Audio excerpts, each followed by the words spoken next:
Voilà, scandaleuse transgression, non-maternité. Et après, je pense que vous passez Edith Vallée est docteur en psychologie clinique et pionnière des recherches sur le non-désir d'enfant. Merci d'être là et merci beaucoup de m'avoir invitée. Je suis très honorée de me trouver en votre présence. Les child free ne sont pas nés de la dernière pluie. Même dans les années 70, on disait child free by choice, par choix, disions-nous en France. Fille de l'imaginaire de la Grèce antique, elle compose la moitié des déesses de l'Olympe, Athéna, Artémis, Hestia. Les contemporaines surgissent avec la distribution de la pilule contraceptive en 1967 et surtout, elles osent s'exprimer massivement depuis les années 70. À cette époque, j'ai commencé ma thèse de psychologie clinique, pionnière sur le sujet, et justement, il va sortir en septembre une BD sur les biographies des child free, et toi, t'en veux des mômes. Elle est de Laura Boite, illustration NAD.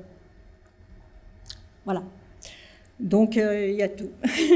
Affirmer qu'une child free est femme entière et capable de vie heureuse m'a conduite à un autre engagement, la mise en lumière du matrimoine, le legs culturel hérité des femmes. Et voyez comment sont imbriqués les deux élans. Voilà, un enfant si je veux, quand je veux, et puis une lampe de poche pour partir à la recherche pour dévoiler les femmes du passé.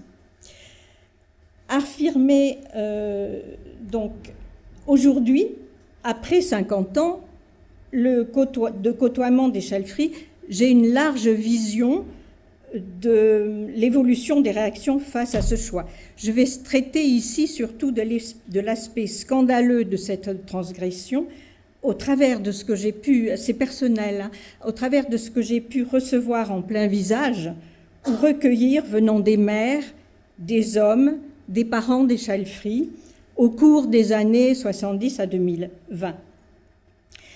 Je terminerai par une question.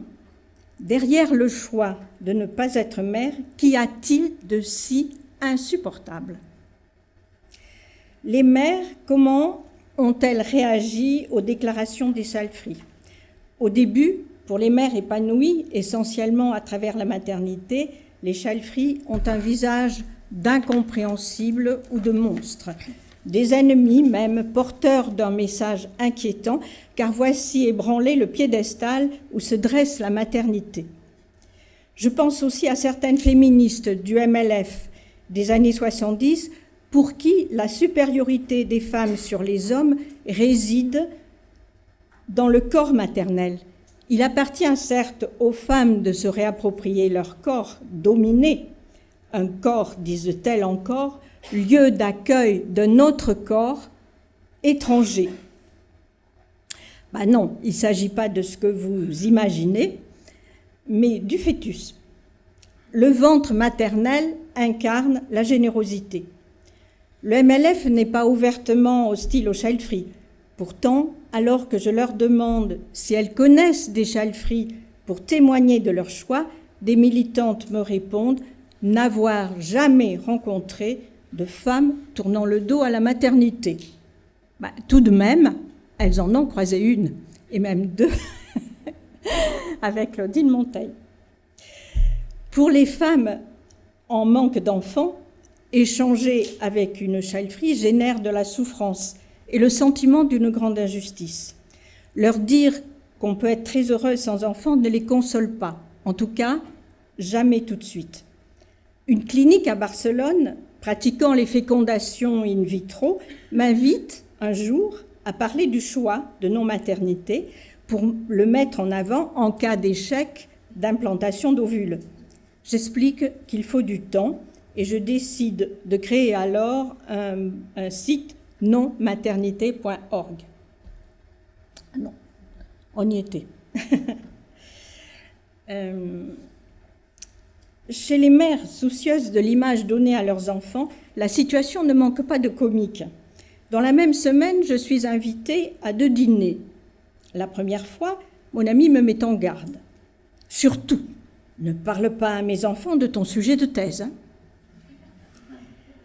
3 jours plus tard, ailleurs, surtout, parle à mes enfants de ton sujet de thèse. Là, je pose la question puisque j'ai le droit de parler. Pour qu'ils sachent, me répond-on d'un ton sec. Dans les 2 cas, se profile la même inquiétude. Traiter le sujet de thèse pour que les enfants... Non, taire le sujet de thèse pour que les enfants ignorent l'existence de femmes capables de ne pas aimer les enfants. On ne sait jamais, l'information pourrait se retourner contre la mère.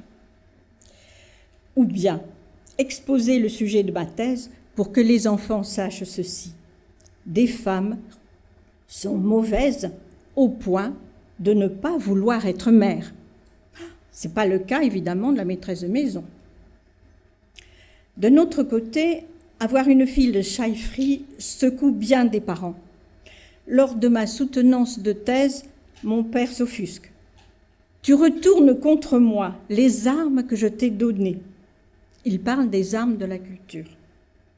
On me rapporte aussi le cri d'une mère à sa fille. « Espèce d'arbre sec !» Voici une allusion, je ne sais pas si vous l'avez reconnue, aux évangiles. Il faut savoir que Jésus, un jour affamé, condamne à la sécheresse immédiate un figuier qui ne donne pas de fruits. Et tenez-vous bien, ce n'est même pas la saison des figues. Mais Jésus est malin. À travers ce geste, il maudit qui refuse de donner des fruits inattendus. Les fruits inattendus des figues, les fruits attendus des figues en pleine saison, et nous voici dans la norme. Il y a donc bien d'autres manières de donner des fruits hors saison, laisse deviner Jésus. Enfin, une Chalfry m'explique que sa mère, sans instruction, lui a confié « Tu as la vie que j'aurais voulu avoir ». Tout est donc possible à entendre du côté des parents. Et le pompon, le voici. Un jour, un soir de fête, je reçois chez moi, parmi les convives, une femme que je ne connais pas. « Ah, vous n'avez pas d'enfant ? Comme c'est triste. » Mais non, c'est un choix. Interminable silence, les petites cuillères en l'air, figées. La sentence tombe. Mais c'est comme Véronique Courgeot. On se demande si des êtres humains sont encore des humains. Allusion donc à une mère de famille prise de déni de grossesse qui a congelé 2 nouveau-nés découverts en 2009. Voilà qui est proclamé, ma convive me tient pour une infanticide potentielle. Et ça, je l'ai ressenti et analysé plus d'une fois. Aux yeux des hommes maintenant, eh bien, les Chalfry, échappant à l'image de Sainte Mère, récupèrent l'allure de femmes de désir. Elles ne vont pas essayer de les piéger avec un enfant. Elles doivent aimer les œuvres de la chair, plus que les mères englouties dans la tendresse maternelle. Mais j'entends aussi dans les années 80, de la part des hommes, génération sacrifiée. Les mouvements féministes battent leur plein, les femmes demandent le divorce les premières, elles exigent respect, autonomie, égalité. Les hommes se vengent, imaginant les Chalfry en icônes du sacrifice, puisque, au nom du féminisme, elles se privent du bonheur maternel. Dans le monde du travail, les Chalfry pourraient être privilégiées, plus disponibles que les mères. Pas faux au moment du recrutement, mais l'avantage se retourne contre elles quand les collègues les accusent secrètement de concurrence déloyale. Avec l'évolution des mentalités dans les années 90, il n'est plus de bon ton de contester aux femmes le droit de décider de leur vie, de leur corps. À France Inter, on interviewe une autrice à qui on fait écouter un enregistrement où j'exprime un moment de protestation, lassée que je suis, de voir les Childfree toujours dans l'obligation de justifier leur choix. Et voici ce qu'exprime l'autrice. Les femmes font ce qu'elles veulent. C'est pas moi qui dirais le contraire, hein. Mais on s'en rend compte. Edith Vallée n'est pas épanouie. Cela se perçoit à sa voix. Et moi, j'étais à l'autre bout, hein, de l'onde. Les régimes militaires totalitaristes s'en mêlent. Récemment, ma messagerie étouffe sous le déferlement de plusieurs centaines de mails rédigés en écriture cyrillique. J'en efface 100, il en retombe 200. Bilan, les premières Childfree occupent pendant longtemps une place pour le moins bancale, extrêmement dérangeante, scandaleuse. Mais je pose la question, pourquoi? Pourquoi donc tant d'incompréhension? Je crois que l'insupportable dans cette histoire repose sur une angoisse archaïque indicible, se trouver perdu dans un chaos, et même deux chaos, celui de l'univers du vivant et celui de l'intimité de la personne. Voyons comment. Le vivant a pour fonction de transmettre la vie. Sinon, plus rien n'existe comme vivant. Les Childfree ne tentent-elles pas de faire tourner le monde à l'envers? Dérogeant à la loi universelle du renouvellement, elles vont à contresens de la logique de l'élan vital. Première angoisse existentielle face à un élan vital universel inversé. Du point de vue de l'intime maintenant, avec une Childfree, tout se passe comme si le refus de maternité sapait la seule véritable raison de vivre. Mais faire des enfants suffit à justifier une vie. Mais les parents, une fois les enfants indépendants, ne rêvent-ils pas de devenir grands-parents? Les Childfree incarneraient alors un message. Justifier sa propre existence par la mise au monde d'enfants s'avère inopérant, d'autant que dans ce cas, le sens de la vie est éternellement repoussé à la génération suivante. Être acteur ou actrice du renouvellement de la vie ne suffit pas à donner un sens personnel à sa propre existence. À la première angoisse se rajoute donc quelquefois une deuxième existentielle. Les Childfree révèlent que le sens d'une vie peut ou devrait se rechercher aussi ailleurs que dans le renouvellement de la vie. Ne pas vouloir faire d'enfants est le Big Bang qui fait éclater les représentations mentales sur l'élan vital, porteur de toute énergie dans l'univers. Il jette aussi le trouble dans le système des valeurs personnelles. Le changement de paradigme apporté par les Childfree provoque aussi, ainsi, une profonde et double angoisse existentielle, d'où le rejet scandalisé.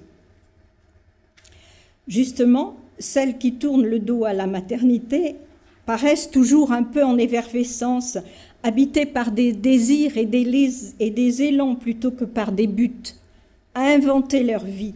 Elles sont en alerte sur le sens des choses, en permanence renouvelée, animées d'une force vitale, inconditionnelle et gratuite. Les Childfree tiennent pour fausse l'équation femme égale mère. Au nom de cette équation, pourtant, les historiens ont cru bon ignorer les œuvres de création, de pensée, de lutte des femmes du passé. Fort de la croyance en la maternité comme unique production valable des femmes, ils ont oublié, entre guillemets, de placer à côté du patrimoine le matrimoine. À l'évidence, cette omission révoltante sert à minorer toutes les femmes et à ligoter les mères dans les 1000 rubans de louanges adressés à la maternité. Or, les femmes, vous le savez, ont toujours eu du talent, mères ou pas, souvent reconnues à leur époque, célébrées, admirées. Peupler la mémoire collective de ces femmes sorties de l'oubli, je m'y attache à travers des pièces de théâtre et des livres. Voilà qui change le regard de la société sur toutes les femmes. Les child free ne se fondent pas sur la maternité pour se réaliser. Il est même à se demander si l'émergence du phénomène child free n'est pas en soi un fruit sociétal inattendu, l'arbre sec des évangiles qui annonce des fruits mûris hors saison. Voilà.